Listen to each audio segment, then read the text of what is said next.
Right, thanks for the update రాము.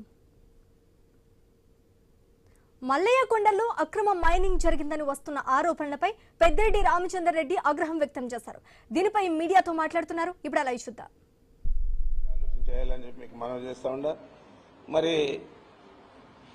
ఇప్పుడైనా కూడా ఈ తప్పుడు ప్రచారాలని మానుకొని వాళ్ళు వస్తే మైనింగ్ దోచేస్తారు, వీళ్ళు వస్తే తినేస్తారా అని చెప్పే పరిస్థితి రాకూడదని మీరు శ్రద్ధ తీసుకొని ఈ మైనింగ్ ప్రక్రియను పూర్తిగా ఆఫ్ చేయాలా, లేదా మీరు ముందుకు పోతే తీవ్రంగా ఇక్కడ ప్రజలు ప్రతిఘటిస్తారనేది నేను మీకు తెలియజేస్తా ఉంటా. వైఎస్ఆర్ కాంగ్రెస్ పార్టీ కూడా దీని మీద తీవ్రంగా ఉద్యమిస్తుంది మా నాయకుడు జగన్మోహన్ రెడ్డి గారి ఆధ్వర్యంలో అని చెప్పి తెలియజేస్తా ఉన్నాను.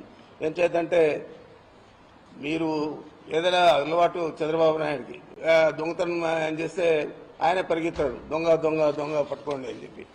దాన్ని ఎల్లో మీడియా 100 రెట్లు లేదా 1000 రెట్లు ఎక్కువగా ప్రచారం చేసి ఆయన పెద్ద మనిషి, చాలా మంచి ప్రవర్తన కలిగిన వాడు, దొంగతనం చేసిన వాడు, పారిపోతావు అంటే పట్టుకో అన్నాడని చెప్పి మాదిరి మన దగ్గర ఉన్న మామూలు పల్లెల్లో మాట్లాడేది. దొంగతనం చేసి దొంగ పట్టుకోండి అని చెప్పి చెప్పినట్లు చంద్రబాబు చేసేటన్ని తప్పుడు పనులు, మరి ఇవన్నీ కూడా మళ్ళా వేరే వాళ్ళ మీద ఆయన తోయడం, ఆ తోసిన దాన్ని ఇంకా ఎల్లో మీడియా పెద్ద చేసి పాపం చంద్రబాబు నాయుడు ఈ రాష్ట్రాన్ని, ఈ ప్రభుత్వాన్ని, ఇక్కడున్న ప్రజలను ఎంతో బాగా కాపాడుతూ ఉన్నారు. మరి మిగతా అందరూ కూడా ప్రజలకు వ్యతిరేకంగా పనిచేస్తూ ఉండాలనే పరిస్థితి వచ్చే విధంగా చెప్పడం జరుగుతూ ఉంది. మీరు ఈరోజు ఈ జీవోలలో ఉన్న ప్రతి జీవో కూడా చూడండి.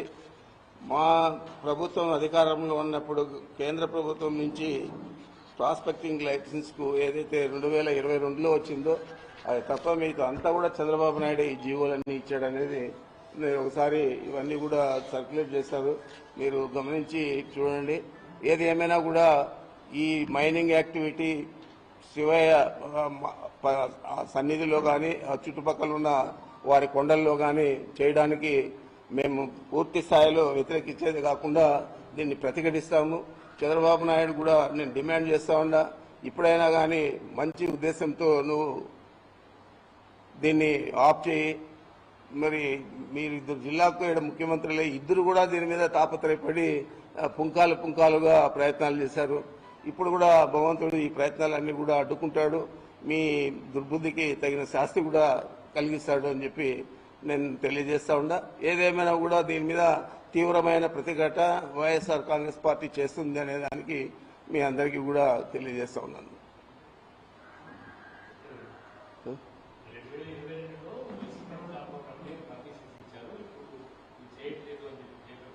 మేమీ లేదు, వాళ్ళకి ఏమన్నా తెలిస్తే కదా వాళ్ళే ట్రై చేస్తారు. గల్లా అన్న గారు ఉన్నారు, ఇక్కడే జవహర్ రెడ్డి గారు ఉన్నారు. జవహర్ రెడ్డి గారు స్వయంగా 7-8 సార్లు గల్లా అన్న దగ్గరికి ముఖ్యమంత్రి గారు పంపిస్తే ఆయన ముఖ్యమంత్రి కార్యదర్శిగా